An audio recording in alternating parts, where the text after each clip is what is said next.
Background getting himself some lunch. Today we are going to do our fifth seat for our draft tournament with Magic the Gathering. This draft tournament features 2 Modern Horizons packs and 1 Magic Mystery Booster pack. We are going to open up the packs right now. We're going to talk about what the first pick might be for each of those packs. And then we are going to consolidate it during video number 9. We're going to tell you how we would build the decks and what is the best option to win at this tournament, not just to be, not just for money. This is not really the sort of thing you do for money. It's not really common that people jump into drafts just for the cards.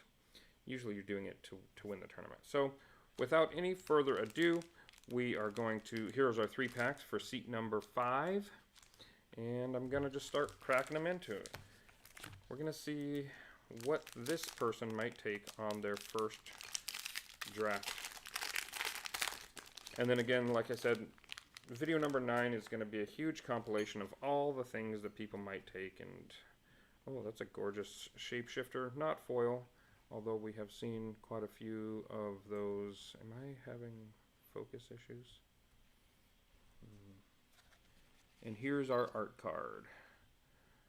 That's gorgeous, whatever that is. I don't recognize it because I don't know all the cards in this set, but it is beautiful. It's going to go along with our other art cards. We're working on putting together some kind of piece of furniture, maybe an end table, that's going to have those lacquered into the top of it. This is a snow-covered swamp. There's the land for this deck. We're going to go straight into it. Here's the Cordial Vampire. Whenever Cordial Vampire or another creature dies, put a 1/1 counter on each vampire you control. Wow. That's a very strong card. It's 2 mana, it's a 1/1.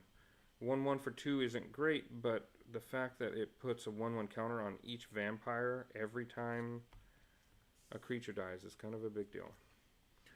Blizzard Strix. Flash. Flying. When it enters the battlefield, if you control another snow permanent, exile target permanent other than Strix, return it to that card to the battlefield under its owner's control at the beginning of the next end step.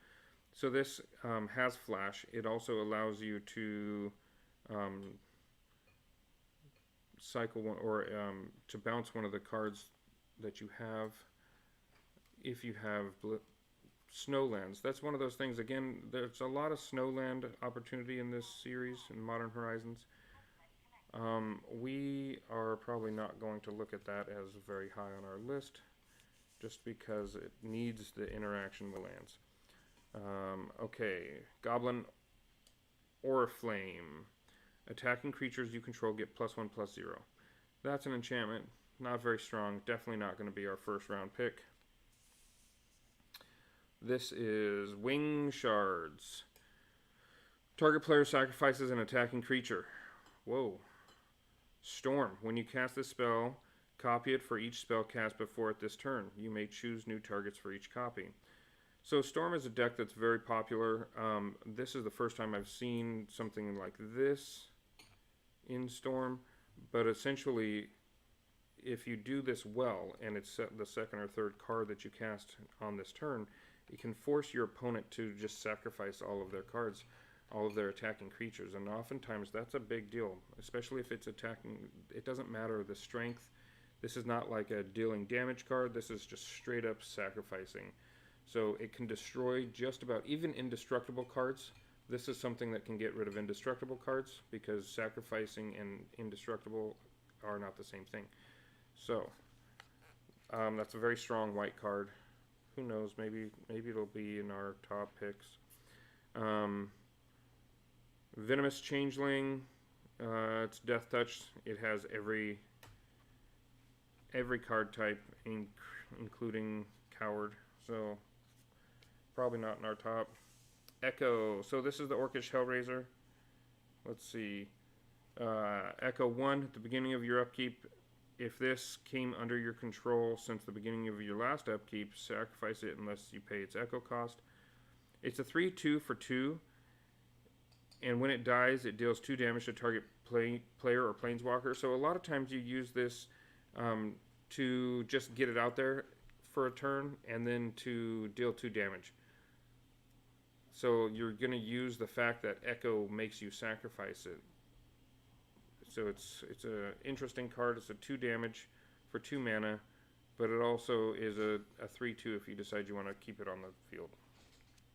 Fountain of Vicor we've seen. Add 1 mana of any color. It becomes a 3/3 dinosaur artifact creature until end of turn. That could be very useful. Here we go. The Scavenger. Flying. Exploit. This creature enters the battlefield. You may sacrifice a creature. When another creature you control dies, put a 1/1 counter on it. It gains haste until end of turn if it exploited that creature. So it can gain haste. It's a 5-drop for a 2/3 flyer. Not very strong, but the ability to exploit and the ability for it to get +1/+1 counter every time another creature dies, that's a big deal. Irregular Cohort. It's another shapeshifter, changeling. It enters the battlefield, create a 2/2 colorless shapeshifter with changeling. So it's technically 2 separate 2/2s for 4 mana, which isn't too bad. But again, changeling, you never know with those changelings. It can have all kinds of weird effects. Nimble Mongoose. Ooh, that's cool. It has Shroud. Cannot be the target of spells or abilities, period. So once it hits the table, it's in forever. Threshold. Nimble Mongoose gets +2/+2 as long as 7 or more cards are in your graveyard. So he comes in as a 1/1 and he can just plink away because he's got Shroud. It's very hard to kill him. But he becomes stronger. He becomes a 3/3 after there are 7 cards in your graveyard. So that's kind of a big deal. He pumps up as your deck starts to operate. Nimble Mongoose is very, very good. We saw this. Umezawa's Charm. Choose 1. Creature gets +2/+2. Target creature gets -1/-1. Or you gain 2 life. You choose one of those for 2 mana. It's not bad. Usually you're not using that to do anything except for -1s or +2s. Chiller Pillar, which is the caterpillar in the snow. It has monstrosity too, so if it isn't monstrous, we put 2 1/1 counters on it and it becomes monstrous. 1 snow covered can be paid with 1 mana from a snow permanent. As long as a chill pillar is monstrous, it has flying. Whoa. So it's a 3/4, but you have to give it flying for monstrosity too. Yeah, you know, it can be very strong, 5/5 flying, but it's, again, you have to have the ice lands. You'd have to design your whole deck around being able to have the ice lands. Quakefoot Cyclops we talked about yesterday. It's a 4/4 for 5. When it enters, up to 2 creatures can't block, and it cycles. When it cycles, target creature can't block. And the Trustworthy Scout. Exile Trustworthy Scout from your graveyard. Search your library for a card named Trustworthy Scout. We're probably not playing it just because it requires multiple Trustworthy Scouts. Is a 2 for 2, which is, you know, okay at best. Alright, so going through that, I think our strongest is the Vampire here, the Cordial Vampire. The reason that that's such a big deal is with all those little changelings that we saw, you remember changelings have every card type, so they are vampires. When you look at this, it says another creature dies, put a 1/1 counter on each vampire you control. So all those changelings are vampires. So with this guy on the table, all of them get +1/+1 every time something dies. Every time something, yeah, it doesn't matter if you control the thing that dies or not. That's kind of a big deal. The other one that was doing that is that the Scavenger, which also has that whenever another creature you control dies. But the reason that that's not as strong is because you have to control the creature that's dying, and this one you do not.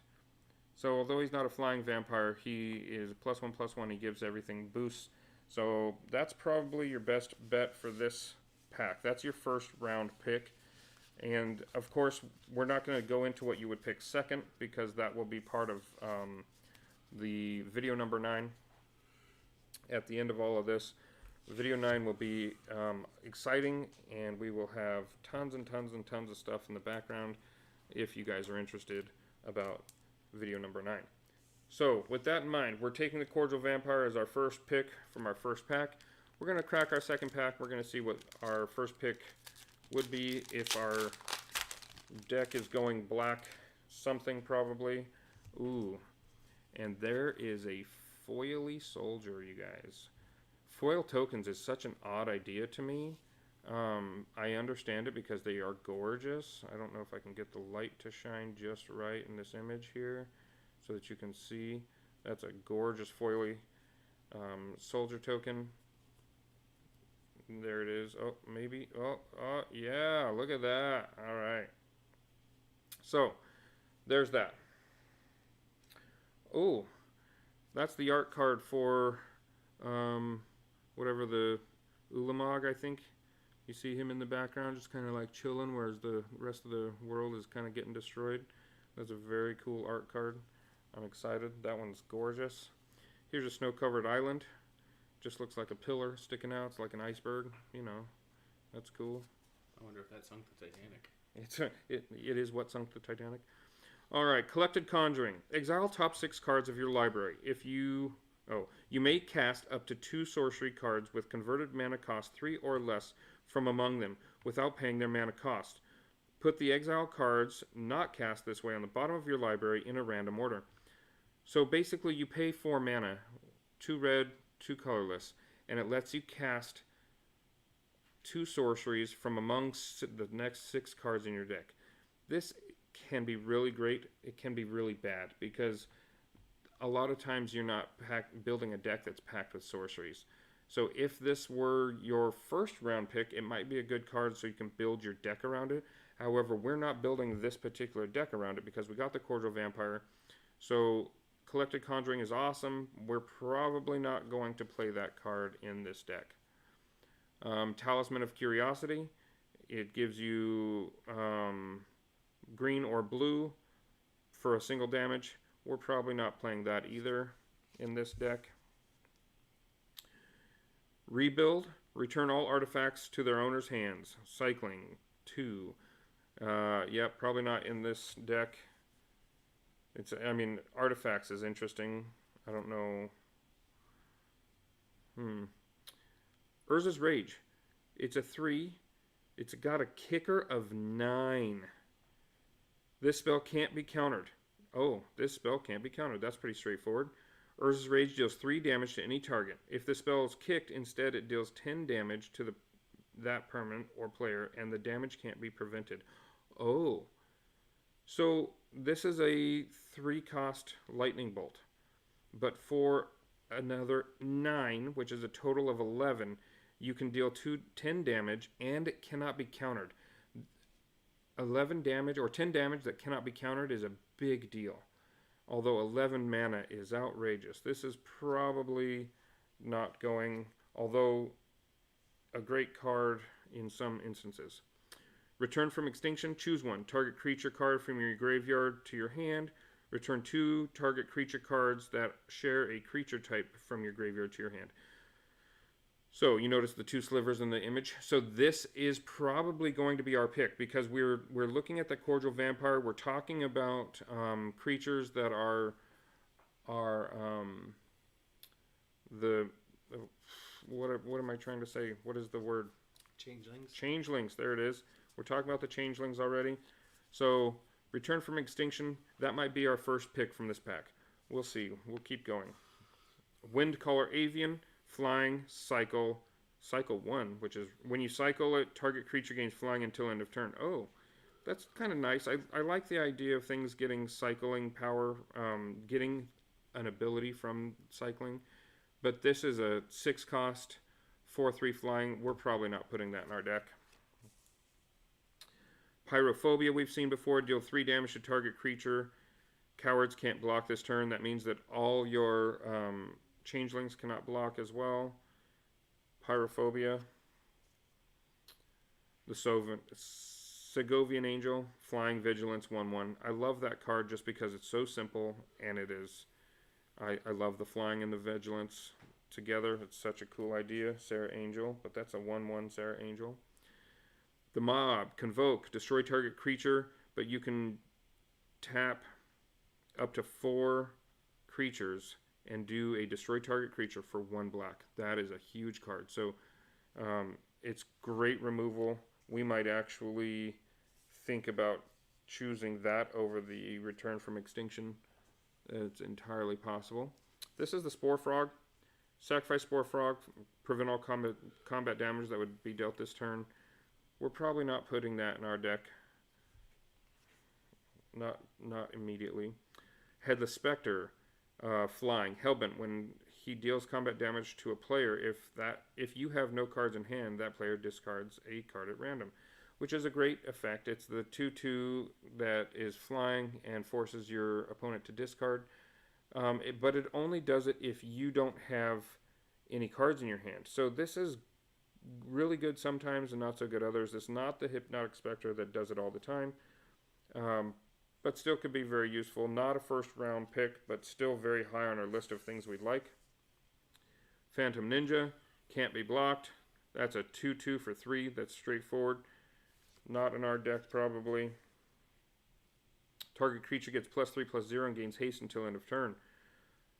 Flashback, you can cast it again from your graveyard. If you do, it costs 3, and it is then exiled. So it only gives you 2 shots with it.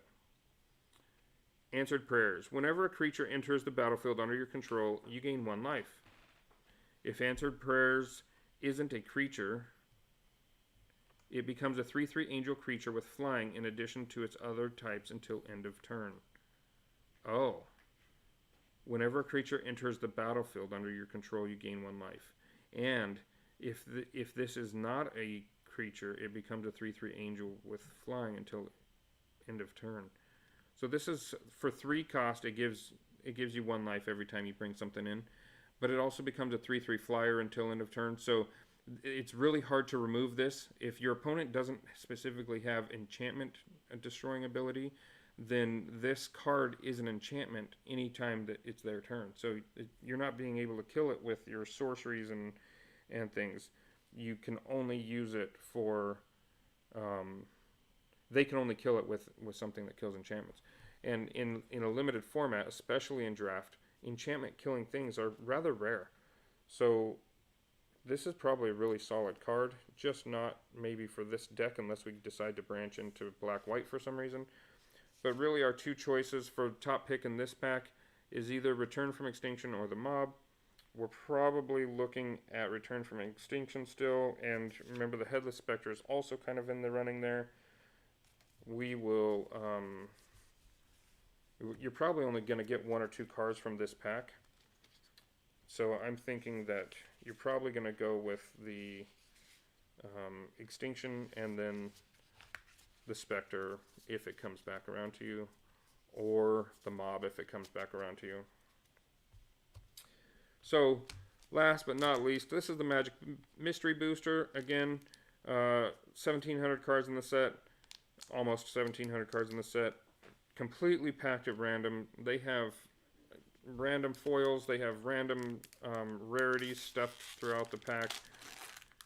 They really like to mess with you. Richard Garfield sitting in the back room cackling as he packs these packs. And we're just going to jump right into it because there's no way to know what we're going to come up with. Soul Warden. Whenever another creature enters the battlefield, you gain 1 life. That's just like that angel we were just looking at, that enchantment, but this is another human cleric that does the same thing. Borrowed Grace. Escalate. Choose 1 or both. Pay this cost for each mode chosen beyond the first. So you can pay 3 and do 1, or pay 5 to do 2. Creatures you control get +1, +2, +0 until end of turn. Creatures you control get +0, +2. So essentially, for 3 mana, they get +2 attack, or +2 defense, and for 5 mana, they get both. That's not bad. It's an interesting card. Thoughtcast. Affinity for artifacts, which means for each artifact you have on the battlefield, this card costs 1 colorless mana less to cast, which means it could be a 1 blue, draw 2 cards, which is a great card. But instead, it's 5 to draw 2 cards, and that's expensive. So this Thoughtcast is not going in our deck unless we're already branched into a bunch of artifacts, which we are not for this seat. Thoughtcast is not on our list. Thought Collapse. Counter target spell. Its controller puts the top 3 cards of their library into their graveyard. Wow. That's mean. It's a counter spell as well as destroying their deck, their library. So that's a great card. We're not in blue, so we're hoping we find something else. Rabid Bloodsucker, flying. It's 5 drop, 3/2. When it enters the battlefield, each player loses 2 life. That's nice. It might be something that if we have a way to bounce cards, that would be really neat. It is a vampire, so it does get the effect from the cordial vampire. So we're going to kind of put it off to the side. Maybe we'll take it. It's a higher end card for us. A 3 drop with menace. It's a 2/3. That's not bad. Maybe on our list of things to enter. Tarfire. Tarfire deals 2 damage to target creature or player. Huh. Tribal instant, and it's a goblin. How's it a goblin if it has no power and toughness? So it's a 1 drop, 2 damage. Target creature or player. Bombard. 4 damage to target creature or player for 3. That's not bad. Okay. It's interesting. Ferocious Zing. It's a kitty. It's a 4 drop for 4/4. Not that great. I don't even know what set symbol that is. That's very interesting. Huh. Moving on. Kintree Warden. Regenerate Kintree Warden for 2. 1 to morph. What morph is you play this card face down for 3 mana, and it's a 2/2 creature. And you can turn it face up for its morph cost anytime. It's a 1/1 for 1. Its morph is 1, but it regenerates if it's face up. So that's one of those things. If you had 3 to cast it as a morph, and you can use it as a morph until somebody does lethal damage to it, and then you immediately pay the 1 morph and the 2 to regenerate it. And instead of a 2/2, you still have a 1/1 with regenerate on the board. So it's kind of like a backing down. Not really that great. We're not using it for sure. Skyward Eye Prophets. This is a blue, white, green. Someone's going to love this. It's a 3/3 for 6, but it has Vigilance. You reveal the top card of your library. If it's a land, put it onto the battlefield. Otherwise, put it into your hand. So these guys, this is really awesome, especially if there's some kind of landfall effect or if you just are having problems getting land out. And it also puts a card in your hand. So every turn, it gives you an extra card, but it did cost 6 to cast. So it's an expensive way to cast. It can still attack without tapping, which is awesome. I love Vigilance combo there, but not good for the deck the seat that we're sitting in. Cathodian. When it dies, you get 3 mana. 3 colorless mana. It's a 3/3 for 3. It's nice. And it kind of punishes your opponent for killing it. Hopefully you can use that mana for something. Magus of the Moat. Creatures without flying can't attack. This is a big, big deal. This card is strong enough that it may make us consider going into white with this black. Magus of the Moat. Depending on what we were able to pick before this, we may already be in white. With the black cordial vampire and the return from the extinction. Black and white's not a bad combo, but it's kind of like Michael Jackson. It's black, it's white, it's up to you. Yeah. So there's the Magus of the Moat. Oh. Huh. Okay. Nissa, Voice of Zendikar. Put a 0/1 green plant creature token onto the battlefield. That's her +1. So just create a 0/1 creature. -2 is put a 1/1 counter on each creature you control. So you plus her for a while, and then you minus 2 her, and each of them get +1/+1. Or you wait till she has 7. -7, you gain X life. You draw X cards, where X is the number of lands you control. Gain life and draw cards. This is awesome. If you have a good number of lands, this is a great ultimate. But the fact that she builds a bunch of little 1/1 creatures and then you can just put counters on them, that is super cool. So there it is. There's Nissa. We have a valuation on Nissa. $1.50. She's $1.50. There you go, baby. 15. Oh, $1.15. Ish. And this pack happened to have another mythic rare, Aurelia's Fury. This baby is foil. Look at that. Ooh, shiny. It's so shiny. Shiny diamonds. It deals X damage divided as you choose among any number of target creatures and or players. Tap each creature dealt damage this way. Players dealt damage this way can't cast non-creature spells this turn. Whoa. So it's expensive. It's X, 1 red, 1 white, but for every target it does something. Either it's going to tap down all those creatures, or it's going to do significant amount of damage. If you have a lot of land, if it's towards the end of the game, you're going to have the ability to pump this up. But this does not fit in this deck. Neither does Nissa, really, because we started out with a bunch of black cards. So though they are probably not on our list of cards to take from this pack. You got these two, if I can get them into frame. You got the Rabid Bloodsucker, really great for this deck. And you have the Alley Strangler, probably not as strong. And then you're going to be looking at these guys. You may hate draft these. Andrew mentioned before that a hate draft is when you take something that you're not going to play just so that somebody else doesn't play it against you. And either of these cards might be hate drafted. Nissa, probably more than likely, is going to be hate drafted over the others. This pack was not great for our deck. So hopefully we have branched into some other colors by the time we get to this deck, because it was not strong for black, even though we are very much in black going from the previous packs. So that being said, did we get a price on the Aurelia's Fury? 50 cents. It's about 50 cents in foil? Yeah. Nice, okay. So obviously another swing and a miss. There's not a lot of value in those 3 packs. We will have those cards listed when we get to that point where once we're done with opening all 8 of these seats, we will be listing the cards from the draft tournament on TCG Player. So if we've drawn anything that you're really, really interested or that you just have to have in your life, let us know. If you'd let us know via email that you are interested in cards, we do have a little bit of discounts for those people. People love to get a little bit off their cards, especially when they're getting shipped.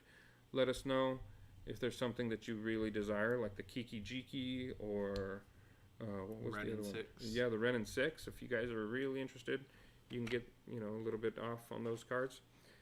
Send us an email at whatthefoxtrot with no O's. That's whatthefxtrt. Find us on the Facebook at What the Foxtrot. You can listen to our podcast. We have a new podcast coming out called What the Foxtrot Goes Bump in the Night. It's available on Spotify. It's available on Spotify, Apple Podcasts. Not Apple Podcast yet, because it's a new podcast. Oh, because it's so new. It takes some time. Sure. But it's available on Anchor, Anchor.fm. Anchor.fm. We love Anchor.fm. They have done a lot for us. We appreciate everything that they continue to do for us. If you didn't know, we do have some podcasts out there, some random gameplays. We play a lot of different games here at the house. We like to rant. I have a tendency to rant. And John thinks it's hilarious when he gets me started on a rant and then we record it. So thank you for watching. We appreciate your patronage and I hope you enjoy what you see. Have a good day.